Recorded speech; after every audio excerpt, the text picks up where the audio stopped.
How does drinking alcohol affect your prana?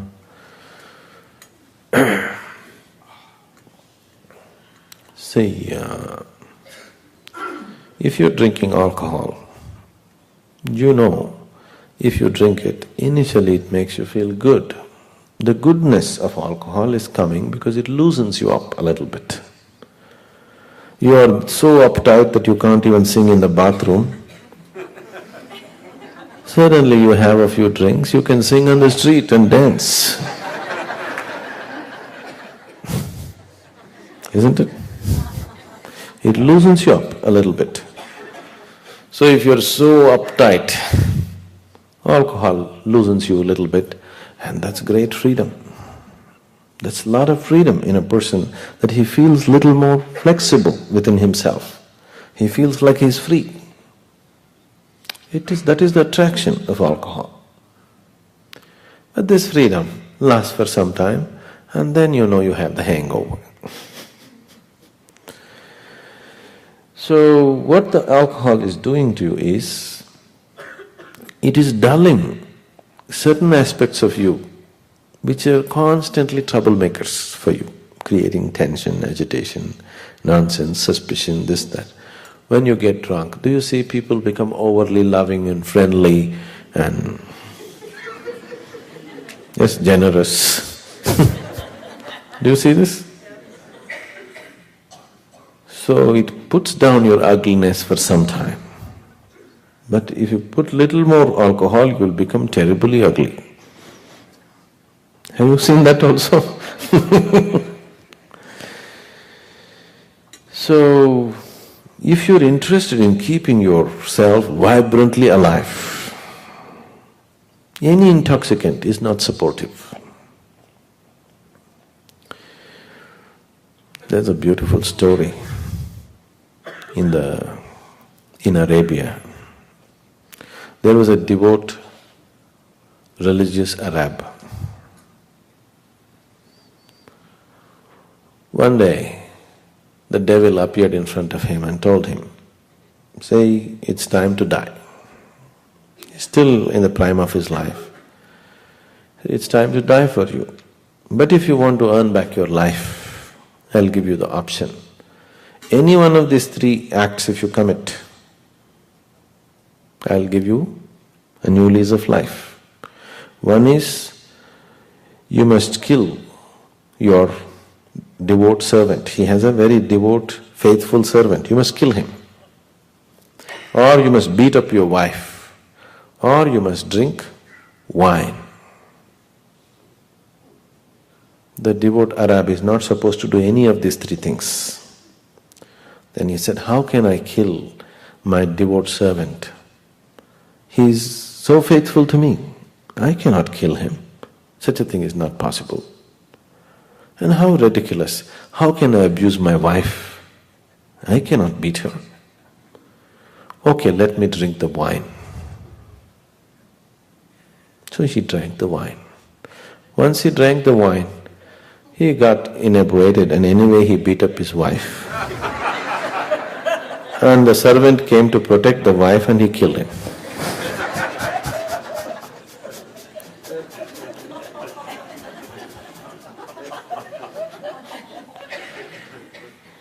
If you are looking for life, see, when I say life, you are probably thinking of earning money, having a party twice a week and doing this and doing that. That's not life. That's an arrangement that you made. All these arrangements in your life you made because you thought if you have all these arrangements you can live joyfully, isn't it? Isn't it so? Yes?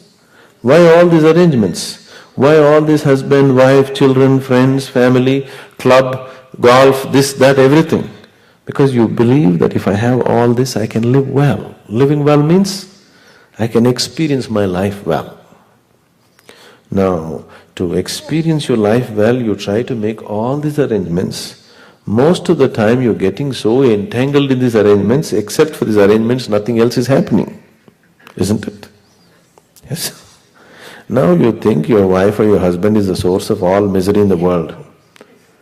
Now you think your children are the basis of your problems. Isn't it so?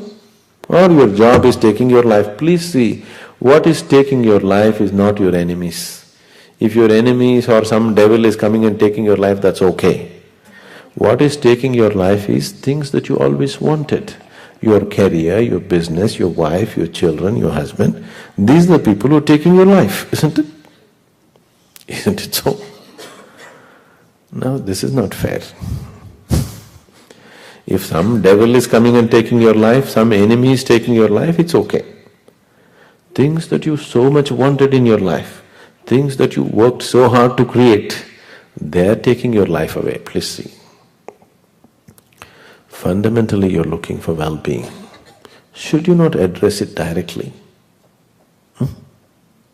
If you address your well-being directly, then if family is there, with them we will be well.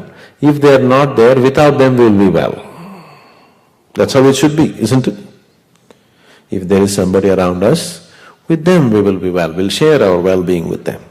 If nobody is there, we're still well. Now you don't know how to be well, but you have made all the arrangements. See what a mess it's become. So, including the party and alcohol came only for this, because you thought all this will bring you well-being, isn't it? Now, if you organize your life energies in such a way that you will be anyway well, I can have you intoxicated on life in such a deep way, 3 days you will be wobbly on your feet. Really. You come and see in the ashram, people who are into different states of meditation, they are like drunk. They are like this. People, there was a time when people thought something is happening in this ashram. What is happening? There are no gates to the ashram, anybody can come. But they don't come. They go sit on the mountains with binoculars, they're watching. What's happening?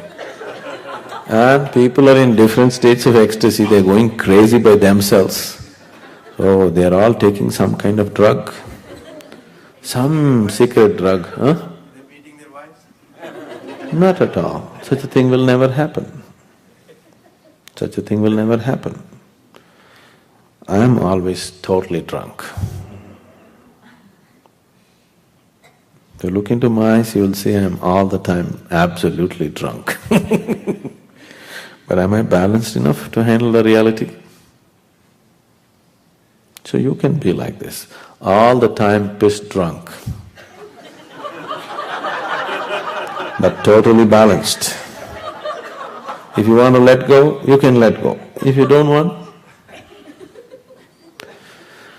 So if you're inebriated like this all the time with life, instead of wine, I'm talking about why don't you get inebriated with D-wine?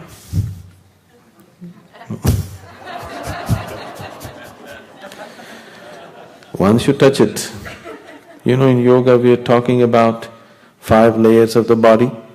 The 5th layer, the final layer of the body is bliss body.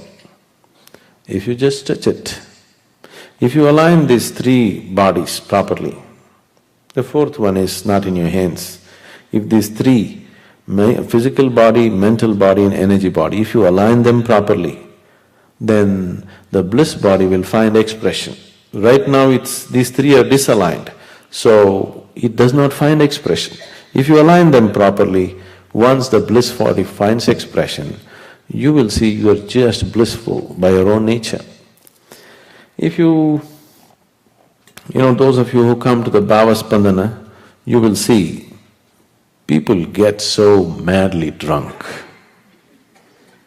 Without any drink, without any chemical, without any input, just you touch them in a certain way, they will become so inebriated. Blissful means dripping with it. Many of them can't stand on their legs, they will be like that. 3 days they'll be absolutely drunk. So, whatever the pleasure that is coming when you get drunk on alcohol is not coming because of the alcohol. Because it loosened up certain things, it is coming from within you. All experience is coming from within you, isn't it? Now I am talking about bringing that forth consciously without using any chemical, no hangovers, doesn't cost anything. Wherever you are, you can always be drunk. Interested, the drunkards?